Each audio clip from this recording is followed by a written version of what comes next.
నమస్కారం. ఓర్పు, ఓపిక అనే అంశంపై ఒక అందమైన పాత్రల మధ్య సంభాషణతో కూడిన కథ ఇది. ఈ కథలో 3 తరాల మధ్య ఉండే భావాలను, ఓర్పు విలువను చూపిస్తోంది రాము. 50 ఏళ్ల వయసు, రైతు, కష్టపడే మనస్తత్వం. ఆవేశపరుడు సీతయ్య. 75 ఏళ్ల వయసు, రాము తండ్రి, ప్రశాంతంగా, ఓర్పుతో ఆలోచించే వ్యక్తి శ్రీను. 15 ఏళ్ల వయసు, రాము కొడుకు, తొందరపాటు ఎక్కువ. పొలం గట్టు మీద రాము కోపంగా నిలబడి ఉంటాడు. సీతయ్య నెమ్మదిగా వాళ్ల దగ్గరికి వస్తాడు. శ్రీను ఫోన్ చూసుకుంటూ ఉంటాడు. రాము కోపంగా, నాన్నగారు, ఈ సంవత్సరం కూడా వర్షాలు పడలేదు. ఈ పొలం పరిస్థితి ఏంటో?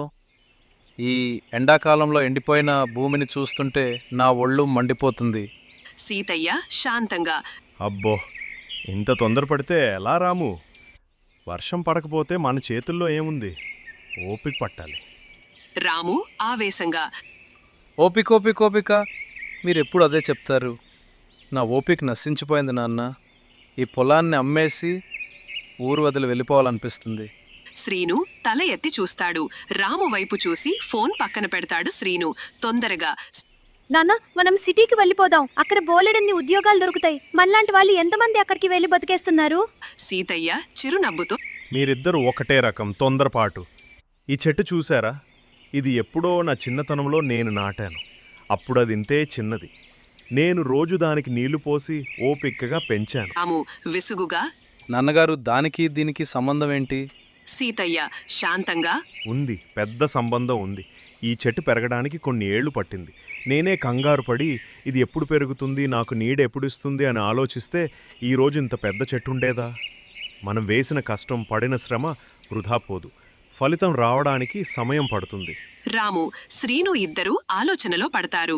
శ్రీను తాతయ్య వైపు ఆశ్చర్యంగా చూస్తాడు. శ్రీను నెమ్మదిగా, అంటే ఓపిక పట్టమంటారా తాతయ్య? సీతయ్య నవ్వుతూ, కేవలం ఓపిక పట్టడమే కాదు, ఓర్పుతో పాటు కష్టపడాలి. ఓపిక అనేది మనలోని ఒక బలం. ఆ బలం ఉంటేనే మనం పడిన కష్టానికి ఫలితం వస్తుంది. తొందరపడి పొలం అమ్మేస్తే ఈ భూమి మనకి మళ్ళీ దొరుకుతుందా? రాము కళ్ళు మూసుకొని ఆలోచిస్తాడు. మెల్లగా తల ఊపి తండ్రి వైపు చూస్తాడు. శ్రీను కూడా పొలం వైపు చూస్తాడు. రాము గర్వంగా, నాన్న, నిజం చెప్పారు. మీ అనుభవం ముందు నా ఆవేశం చిన్నదైపోయింది. ఈ పొలం నా ప్రాణం. దీన్ని వదిలి నేను ఎక్కడికి వెళ్ళలేను. ఇంకా ఓపికగా కష్టపడతాను. శ్రీను నవ్వుతూ, అవును నాన్న, మనమంతా కలిసి ఈ పొలాన్ని మళ్ళీ పచ్చగా మారుద్దాం. తాతయ్య చెప్పినట్టు ఓపిక పడదాం. శ్రీను రాము చేతిని పట్టుకుంటాడు.